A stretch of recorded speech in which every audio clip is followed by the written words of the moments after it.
ಸ್ವಾಮಿ ಕರಗಚ್ಚ. ಓಂ ನಮ ಭಗವತಿ ವಾಸುದೇವಾಯ. ನಿಮ್ಮ ವ್ಯಕ್ತಿಯ ಮನಸ್ಸಿನಲ್ಲಿ ನಿಮ್ಮ ಬಗ್ಗೆ ಏನುಂಟು, ಅವ್ರು ನಿಮ್ಮ ಬಗ್ಗೆ ಏನು ಅನ್ಕೊಳ್ತಾ ಇದ್ದಾರೆ ನೋಡುವ. ಪ್ರಾರ್ಥನೆ ಮಾಡಿ ಅವರ ಹೆಸರನ್ನು 5 ಸಲ ಹೇಳಿಬಿಟ್ಟು ಪಾಸಿಟಿವ್ ಆಗಿರಿ. ಹಾಗೆಯೇ ಯಾರಿಗಾದ್ರು ಪರ್ಸನಲ್ ರೀಡಿಂಗ್ ಬೇಕು ಅಂದರೆ ಕಮೆಂಟಲ್ಲಿ ಹೇಳಿ. ಅಲ್ಲಿ ರೀಡಿಂಗ್ ಮಾಡಿಬಿಟ್ಟು ನಿಮಗೆ ಕೆಲವೊಂದು ಸುಲಭ ಪರಿಹಾರವನ್ನು ಕೂಡ ಹೇಳಿಕೊಡ್ತೇನೆ.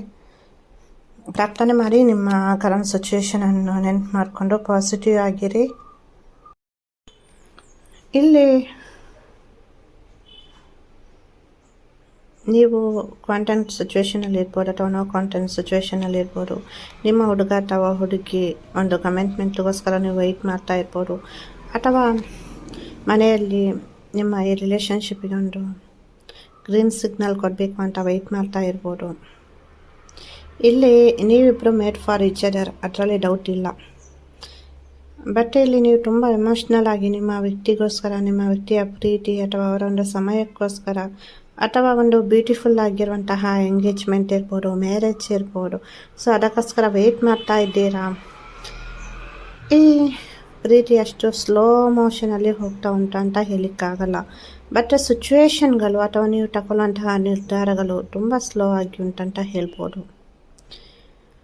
ಇಲ್ಲಿ ಕೆಲವೊಮ್ಮೆ ಅವರು ನಿಮಗೇನೆ ಹೇಳಿರ್ಬೋದು, ನೀನೇ ಎಲ್ಲ ನೋಡ್ಕೋ, ನಾನು ಯಾವುದಕ್ಕೂ ಇಲ್ಲ, ನನಗೆ ಹೇಳಿ ಹೇಳಿ ಸಾಕಾಗಿದೆ ನಿನಗೆ ಅಂತ. ಅಂದರೆ ಇಲ್ಲಿ ಕೆಲವರು ತ್ಯಾಗ ಮಾಡುವಂಥ ಮನಸ್ಥಿತಿಯಲ್ಲಿ ಇದ್ದಾರೆ ಅಂತ ಕಾಣಿಸ್ತಾ ಉಂಟು. ನಿಮ್ಮ ವ್ಯಕ್ತಿಯನ್ನು ಅದು ಸಾಧ್ಯ ಇಲ್ಲ, ಈ ಪ್ರೀತಿಯನ್ನು ಅದಾಗುತ್ತೆ.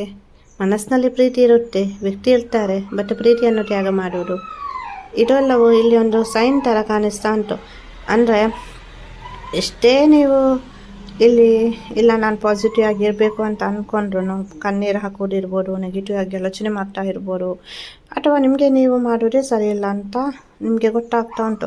ಇಲ್ಲ ನಾನು ಈ ಪ್ರೀತಿಯಲ್ಲಿ ಏನು ಪಡ್ಕೊಂಡೆ, ಏನು ಕಲ್ಕೊಂಡೆ, ಸೊ ಯಾವುದು ಕೂಡ ಕ್ಲಿಯರ್ ಆಗಿ ನಿಮಗೆ ಇಲ್ಲ, ಗೊತ್ತಾಗ್ತಾ ಇಲ್ಲ. ಇಲ್ಲಿ ಎಲ್ಲೋ ಒಂದು ಕಡೆ ಏನಾಗಬೇಕು, ಏನಾಗ್ತಾ ಉಂಟು, ಏನಾಗಲಿಕ್ಕೆ ಇತ್ತು, ನೋ ಎಲ್ಲನೂ ಉಲ್ಟಾ ಪಲ್ಟಾ ಆಗ್ತಾ ಉಂಟು. ಮೀಟ್ ಆಗ್ತಾ ಇಲ್ಲ, ಸರಿಯಾಗಿ ಮಾತನಾಡ್ತಾ ಇಲ್ಲ, on and off situation. Number block ಮಾಡಿ ಚೆನ್ನಾಗಿದ್ದಾರೆ, ನೋ. ನಿಮ್ಮ ನಂಬರ್ ಬ್ಲಾಕ್ ಮಾಡಿ ಅವ್ರು ಚೆನ್ನಾಗಿರ್ಲಿಕ್ಕಾಗುತ್ತಾ? ಹೆಂಗೆ? ನೀವು ಅಂದ್ಕೊಂಡ ತಕ್ಷಣ ಆಗುತ್ತಾ? ಎಸ್. ಮತ್ತು ಇಲ್ಲಿ ನೋಡಿ, ಕೆಲವೊಂದು ಕಾರಣಗಳಿಗೆ ಅವರು ನಿಮ್ಮಿಂದ ದೂರ ಇರ್ಬೋದು, ಅಥವಾ ಥರ್ಡ್ ಪಾರ್ಟಿ ಸಿಚುವೇಶನ್. ಅದು ಬಂದುಬಿಟ್ಟು ಅವರ ಫ್ಯಾಮಿಲಿ ಮೆಂಬರ್ಸ್, ಮಮ್ಮಿ ಇರ್ಬೋದು, ಡ್ಯಾಡಿ ಇರ್ಬೋದು, ಬ್ರದರ್ಸ್, ಸಿಸ್ಟರ್ಸ್, ಅಥವಾ ಅವರ ಕಮೆಂಟ್ಮೆಂಟ್, ಅಥವಾ ಅವರ ಟೆನ್ಷನ್, ಅವರ ಜೀವನದಲ್ಲಿರುವಂತಹ ಜವಾಬ್ದಾರಿಗಳು, ಅಥವಾ ಆ ವ್ಯಕ್ತಿಯ ಜೀವನದಲ್ಲಿ ಬೇರೆ ಹೆಂಗಸು, ಬೇರೆ ಗಂಡಸು, ಬೇರೆ ಹುಡುಗಿ, ಬೇರೆ ಹುಡುಗ, ಯಾರೇ ಇರ್ಬೋದು, ಅವರಿಂದಾಗಿ ನಿಮ್ಮ ರಿಲೇಷನ್ಶಿಪ್ಪಲ್ಲಿ ಪದೇ ಪದೇ ಜಗಳ ಆಗ್ತಾ ಇರ್ಬೋದು, ಅಥವಾ ಅವರ ತಾಳಕ್ಕೆ ಇವರು ಕುಣಿತಾ ಇರ್ಬೋದು. ಹೀಗೂ ಹಾಗೆ ಇರ್ಬೋದಲ್ಲ. ಥರ್ಡ್ ಪಾರ್ಟಿ ಅಂದ ತಕ್ಷಣ ಅತಿಯಾಗಿ ನೆಗೆಟಿವ್ ಆಗಿ ಆಲೋಚನೆ ಮಾಡಬೇಡಿ. ಕೆಲವೊಂದ್ಸಲ ನಿಮ್ಮ ನೆಗೆಟಿವೇ ನೀವೆಷ್ಟು ಕಣ್ಣೀರು ಹಾಕ್ತೀರಾ, ದುಃಖ ಪಡ್ತೀರಾ, ಅದೇ ಇಲ್ಲಿ ಥರ್ಡ್ ಪಾರ್ಟಿ ಆಗುತ್ತೆ. ನಾನು ಹೇಳ್ತೇನೆ, ಕಣ್ಣೀರು ಹಾಕಬೇಡಿ, ದುಃಖ ಪಡಬೇಡಿ, ಬಟ್ ಕಮೆಂಟಲ್ಲಿ ಕೂಡ ಹಾಕ್ತೀರಾ. ಅದು ಕೂಗುವಂಥ ಸಿಂಬಲ್ ಇರ್ಬೋದು, ಅಥವಾ ಫುಲ್ಲು ಅಳ್ತಾನೆ, ಅದು ಎಲ್ಲ ನಿಮಗೆ ನೀವೇ ನೆಗೆಟಿವ್ ಎನರ್ಜಿಯನ್ನು ನಿಮ್ಮ ಹುಡುಗನಿಗೆ ಅಥವಾ ಹುಡುಗಿಗೆ ಪಾಸ್ ಮಾಡ್ತೀರಾ. ನಿಜವಾಗಿಯೂ ನೀವು ಅಲ್ಲಿ ಮನಸ್ಸಿನಲ್ಲಿ ಕಣ್ಣೀರು ಹಾಕ್ತಾ ಇರ್ತೀರ.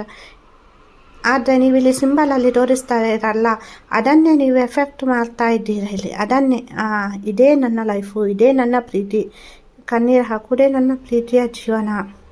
ಸೊ ನಿಮಗೆ ನೀವೇ, ಸೊ ಎಷ್ಟೇ ಪಾಸಿಟಿವ್ ಎನರ್ಜಿಯಲ್ಲಿ ಇರ್ರಿ ಅಂದ್ರೂ ಇಲ್ಲ. ಸೊ ಇವತ್ತು ನೋಡುವ ಯಾರೆಲ್ಲ ಆ ಥರ ಕಮೆಂಟ್ ಅಂದರೆ ಕಣ್ಣೀರು ಹಾಕದೆ ಯಾರೆಲ್ಲ ಮಾಡ್ತಾರೆ, ಇಷ್ಟು ದಿವಸ ಕಣ್ಣೀರು ಹಾಕ್ತಾನೆ ಅದು ಕಮೆಂಟ್ ಮಾಡಿದವರು ನೋಡಿ. ಏನು ವಿಷಯ ಹೇಳೋಕ್ಕಿಂತ ಮುಂಚೆನೇ ಕಣ್ಣೀರು ಸಿಂಬಲ್ ಹಾಕಿ ಆಯಿತು. ನಿಮಗೆ ನೀವೇ ನೆಗೆಟಿವ್ ಎನರ್ಜಿ, ಬನ್ನಿ ನಾನು ಫ್ರೀ ಇದ್ದೇನೆ, ಬನ್ನಿ ವೆಲ್ಕಮ್ ಮಾಡ್ತಾ ಇದ್ದೀರಾ, ಇದೆಲ್ಲ ಬೇಕಾ? ಸುಮ್ಮನೆ ರೀಸನ್ ಇಲ್ಲದೇನೂ ಕಣ್ಣೀರು ಹಾಕ್ತೀರ ತುಂಬ. ಅದು ಎಲ್ಲ ಎಂಥದ್ದು? ಸೊ ಯಾವುದು ಕೂಡ ಒಳ್ಳೆಯದಾಗೋದನ್ನು ಕೂಡ ಅದು ತಡೆಯುತ್ತೆ. ನಾನು ಎಷ್ಟೇ ಹೇಳ್ತೇನೆ, ನೆಗೆಟಿವ್ ಎನರ್ಜಿಯಲ್ಲಿ ಇರಬೇಡಿ, ಪಾಸಿಟಿವ್ ಆಗಿ ಆಲೋಚನೆ ಮಾಡಿ ನಿಮ್ಮನ್ನು ನೀವು ಹೀಲ್ ಮಾಡ್ಕೊಳ್ಬೇಕು. ಹೌದು ತಾನೇ? ಅದ ಟೆನ್ಷನ್ ಇರ್ಬೋದು, ಸ್ಟ್ರೆಸ್ ಇರ್ಬೋದು, ಅದು ಯಾವುದು ಕೂಡ ನೋಡಿ ನಿಮ್ಮ ಜೀವನವನ್ನು ಸರಿ ಮಾಡಲ್ಲ.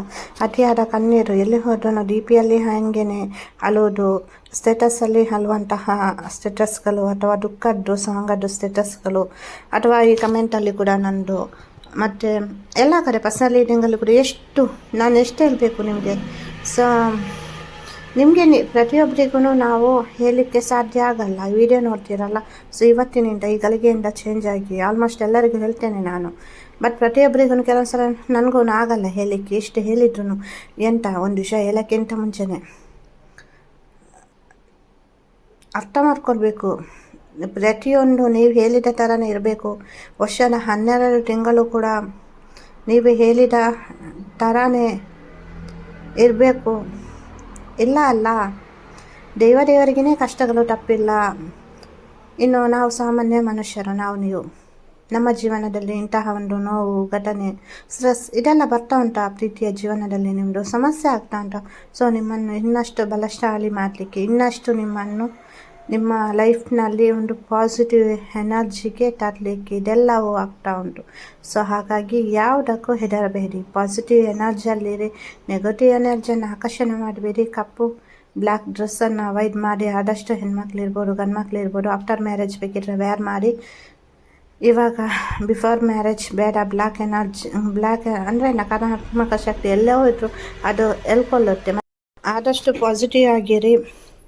ಸೊ ಯಾರೇ ಏನೇ ಹೇಳಲಿ, ಊರಿನವರದ್ದು ಅಥವಾ ಸಂಬಂಧಿಕರದ್ದು, ಸಮಾಜದ್ದು ಜಡ್ಜ್ಮೆಂಟನ್ನು ಏನಕ್ಕೆ ನೀವು ತಗೊಳ್ತೀರಾ? ಅವರು ಹೇಳಿದ ತಕ್ಷಣ ನಿಮ್ಮ ಜೀವನ ಏನಾದರೂ ಚೇಂಜ್ ಆಗುತ್ತಾ? ಅಥವಾ ಅವರು ಏನಾದರೂ ಬಂದುಬಿಟ್ಟು ನಿಮಗೆ ಹೆಲ್ಪ್ ಮಾಡ್ತಾರಾ? ಹಾಗಿರುವಾಗ ನೀವೇನಕ್ಕೆ ಅವ್ರು ಹಿಂಗೆ ಹೇಳಿದ್ರು, ಅವರು ಹಾಗೆ ಹೇಳಿದ್ರು ಏನಕ್ಕೆ ತಗೊಳ್ತೀರಾ? ನಿಮ್ಮ ಲೈಫು, ನಿಮ್ಮ ಜೀವನ, ನಿಮ್ಮ ಭವಿಷ್ಯ ನಿಮ್ಮ ಕೈಯಲ್ಲಿ. ನಿಮ್ಗೆ ಇಷ್ಟ ಬಂದ ಥರ ನೀವು ಲೈಫ್ ಲೀಡ್ ಮಾಡ್ತೀರಾ. ಎಲ್ಲವೂ ಆ ಭಗವಂತನ ಇಚ್ಛೆ ಪ್ರಕಾರನೇ ಆಗಬೇಕು. ದೇವರ ಇಚ್ಛೆ ಇಲ್ಲ ಅಂದರೆ ಯಾವುದು ಕೂಡ ಆಗಲ್ಲ ತಾನೇ. ಮತ್ತೇನಕ್ಕೆ ಸಾಮಾನ್ಯ ಮನುಷ್ಯರ ಮಾತುಗಳಿಗೆ ನೀವು ಅಷ್ಟು ವ್ಯಾಲ್ಯೂ ಕೊಡ್ತೀರಾ? ಅವ್ರು ಹಾಗೆ ಹೇಳಿದ್ರು, ಇವರು ಹಿಂಗೆ ಹೇಳಿದ್ರು, ಹಾಗೆ ಹಿಂಗೆ ಏನಕ್ಕೆ? ಅವರೇನಾದರೂ ನಿಮಗೆ ಊಟ ಹಾಕ್ತಾರಾ?